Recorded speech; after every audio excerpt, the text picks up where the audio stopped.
Thank you very much, Matt, for that wonderful introduction. Now I have, don't be disturbed, I have a fairly large slide pack here, but I'm not going to use it unless we have to for the Q&A, because I got the message. We're just having a few brief minutes of talk and then we'll get stuck into the panel discussion.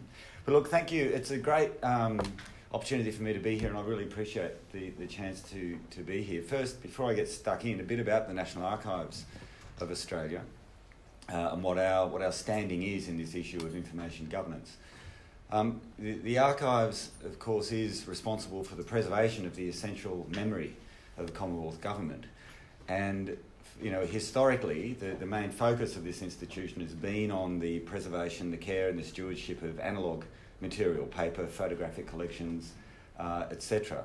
But, of course, for the past decade or so, that attention has pivoted almost entirely towards the digital challenge, and what we have got to do in the archives to ensure that future generations of Australians have got access to an authentic, comprehensive memory of primary source memory, that is, of what the Australian Commonwealth Government did, why it did it, and what impact did that have upon its citizens, residents, and the rest of the world.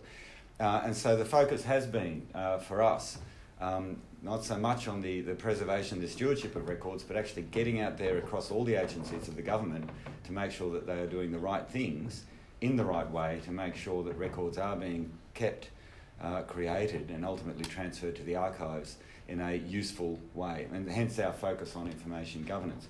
And I spend all of my time, just about all of my time these days, talking to other government agencies about the whole of government data agenda, which is, Canberra is sort of obsessed about data at the moment.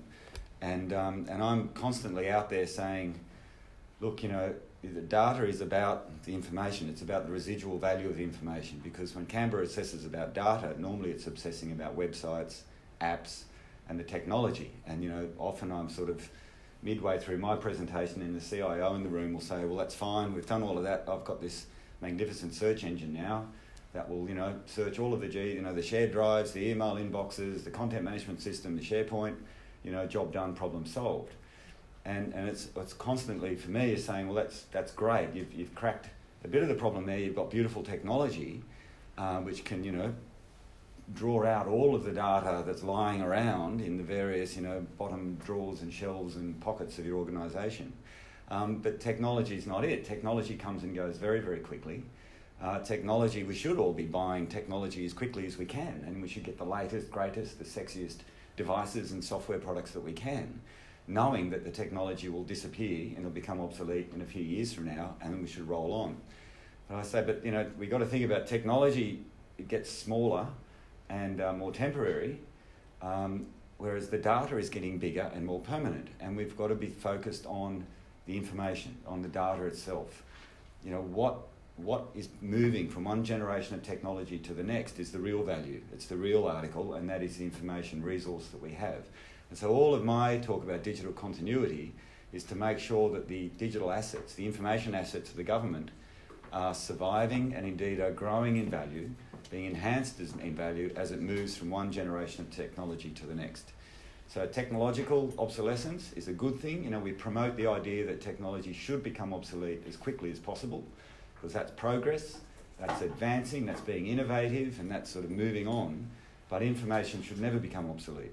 And so too often around the Commonwealth Government, as I say, the focus has been on technology and gadgets, and information and data is often just seen as sort of food for software. It's a consumable for this next generation of whatever it is technology we're rolling out, and hence our digital continuity.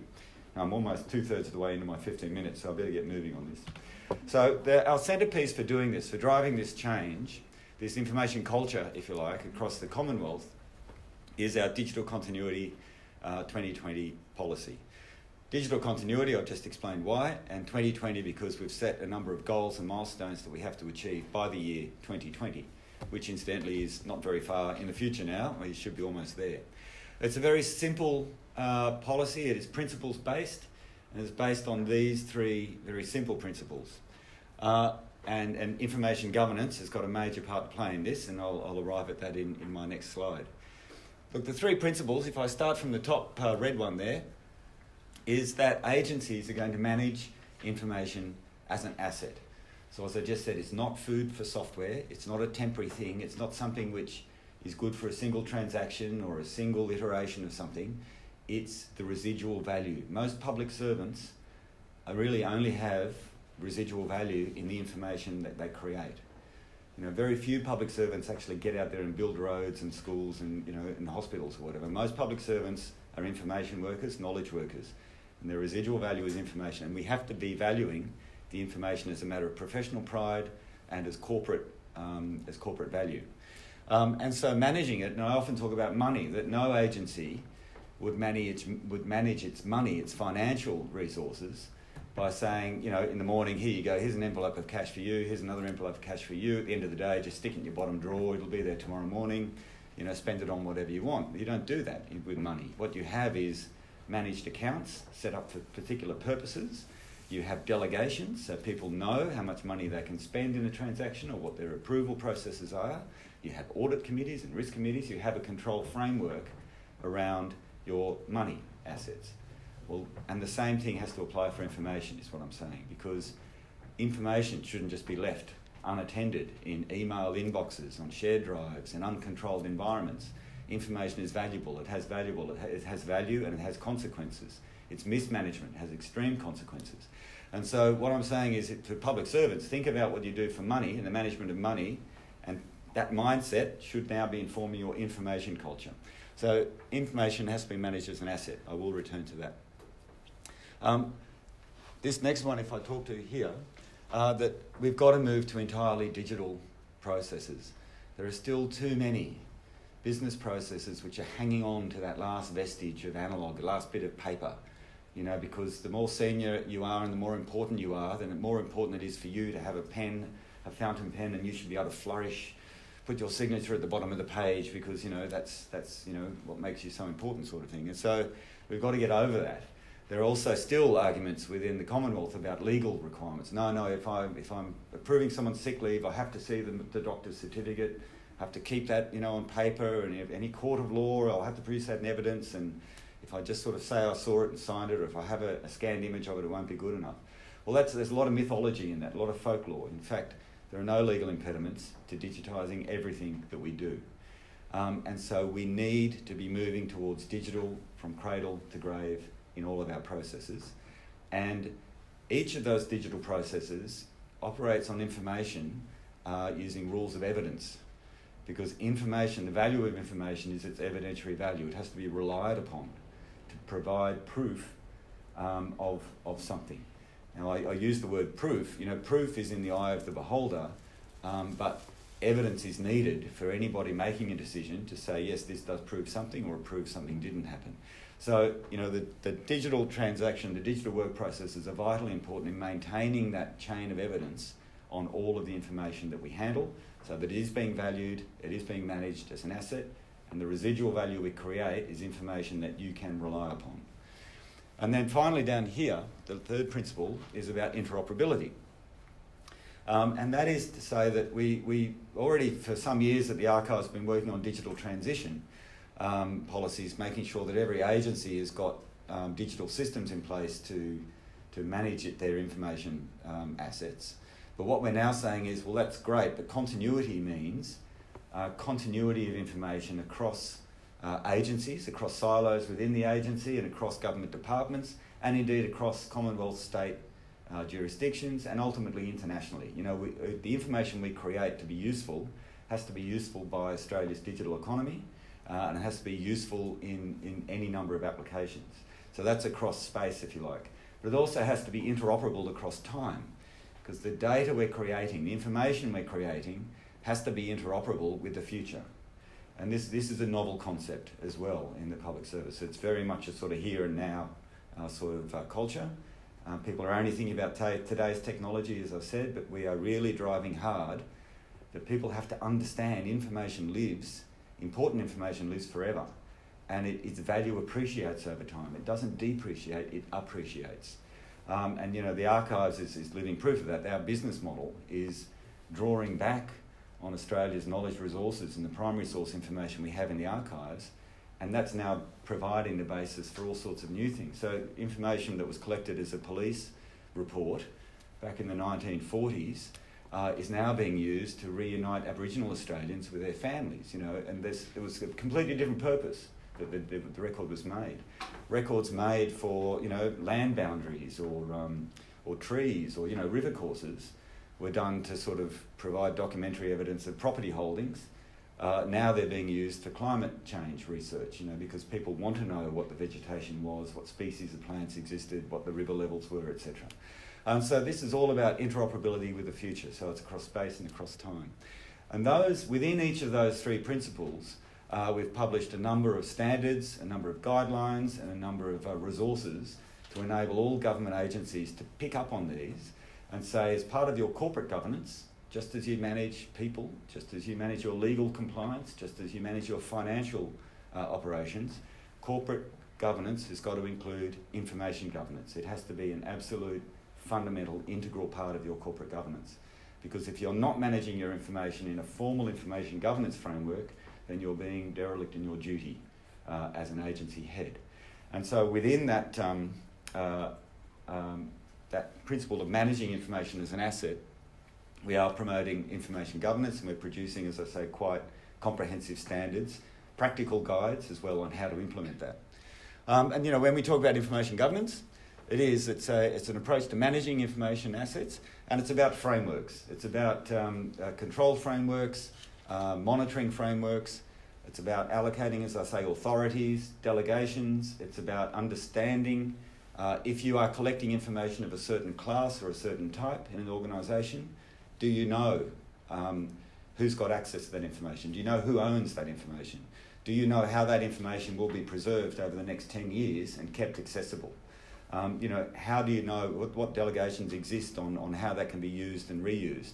Should it be destroyed 5 years from now? Are there any privacy principles around it? Is it subject to FOI requests, etc.? So it's having all of those things around the processes, I said, you know, the roles of the people involved in the thing, and to meet those regulatory, legal, risk and operational requirements. And as I say, it's an integral part of corporate governance. Now, when you spell it out like that, and when you use analogues like, well, what would you do if this was an account, a financial account? People get it. You know, managers get it. You know, they understand that governance means as a manager, I need assurance that my organisation is making the right decisions and making them in the right way. And that's what governance is. We're doing the right things, and we're doing them in the right way, and that's what you do apply for information. And for the last, very quickly, to finish up my first bit, because I'm sure I've gone over already, Matt, sorry about that. The information governance framework that we're promoting, you know, this is one poster that we have, one set of tools. It provides, you know, guidelines for all of these things that should be taken into account. This is all available on the Archives website, I should add. And I'll skip over that. And it's a critical part, and I'll finish on this point, it's a critical part of our 2020 targets. We've said that, you know, each government agency, entity, would have a senior legal advisor, you know, because the CEO or the agency head would want to have somebody in the organisation qualified to give legal advice on, you know, legal compliance, legal issues, etc. They would have a CFO, you know, there'd be someone in the organisation who they could go to get authoritative, bankable advice on financial management. And so what we've said is that you also need a Chief Information Governance Officer. Every Commonwealth Government entity should have by now appointed someone as their Chief Information Governance Officer. And we're using that within the Archives as our touch point to have a network across the government to make sure that we are instilling this cultural change and these practical changes across the Commonwealth. And we're trying to make this as easy as possible. So on day one, just appoint that person as a SIGO. They might wear many other hats, but you've got to have someone who is your SIGO. Over time, we are saying now they have got to attain professional standards. Just as you wouldn't have a CFO who knows nothing about financial management, you want someone who's a certified practicing accountant. Well, the SIGO, over time, to meet our targets, will have to have some professional certifications, qualifications. And so we're working on that in terms of how that is. Is it, you know, professional membership of ASA, of RIMPA, these other associations, professional training, qualifications, certifications, etc. So that's a very important part of what we're doing, and it would elevate the role of information governance. And finally, up that last dot point, we have produced a capability matrix, and we've just updated it, and we're about to relaunch it on our website to provide very practical guidance about what capabilities, if you like, a maturity model, but it's a capability matrix, what capabilities should every government agency have at each level of its workforce, so from the lowest, like in the Commonwealth APS 1 up to SES levels. And so this is spelling out these sort of key professional skills that you should have to be a professional public servant in the modern Australian public service. And again, it goes back to, people would expect there's a minimal understanding of the law, how the law applies to the job I'm in. Minimum understanding of financial accountabilities. What accountability framework should I have? Well, we've got to have a minimum understanding of information as well. And that we're promoting that's far more important than having an equivalent understanding in technology. We're adding, because whatever you learn, I'm a graduate of IT, and everything I learnt, is completely obsolete. The older I get, the more useless I am. I can barely plug in a cable anymore. Not that anyone uses cables for anything anymore, but I was so good with our, VHS video recorder, and now I can't do anything. I can't fire up Netflix. But this is the thing with technology. So it's no good senior public servants becoming an expert in an iPad, because no one's going to remember what an iPad was soon enough, but they need to know about information, because information lives forever. And I'll finish on this slide, but so again, in promoting the role of information governance and the role of a Chief Information Governance Officer, we've put this up there. This is backed up by a number of standards, by various other resources, but you can see that we're promoting this SIGO role as having a strategic role, so it is a C-level position in an organisation, because it's got he or she has got to be there influencing the strategy, and particularly getting leverage off the information assets to enable an organisation to achieve its strategic outcomes. Very, very important and often overlooked. Too often you'll see the Chief Technology Officer in the room, talking about, we're going to go wireless, or we're going to have mobile computing and all the rest of it, and that's great, you need them, but to do what? Technology to do what exactly, and what will you see when you use that technology? Engagement, to make sure that we are getting that cross-boundary engagement and using that, forming partnerships, getting the most out of information assets, sourcing new sources for information assets, etc., promoting information asset, and of course being able to drive those technical aspects in terms of data standards, information management standards, to achieve that interoperability that I was talking about across space and across time, and also to push through some of those that folklore and mythology around legal obstacles or ethical obstacles, or all these sorts of privacy obstacles. Too often we hear privacy used as an excuse for not doing something, whereas in fact there is no privacy reason for not doing it. It's just we're all spooked by privacy and we pretend that's going to stop us being innovative. So I will stop there. I'm sorry I've gone a little bit too long, but it's a big deal for us at the archives. Information governance is the number one issue for us across the Commonwealth Government, and it is, whether you're talking about innovation, whether you're talking about digital transformation, whether you're talking about cyber security, information governance is absolutely essential to all of those things, and all of those things are tier one priorities for the Commonwealth Government at the moment, and I would suggest for many other jurisdictions around Australia as well. So I will finish there, and very happy to get engaged with the Q&A.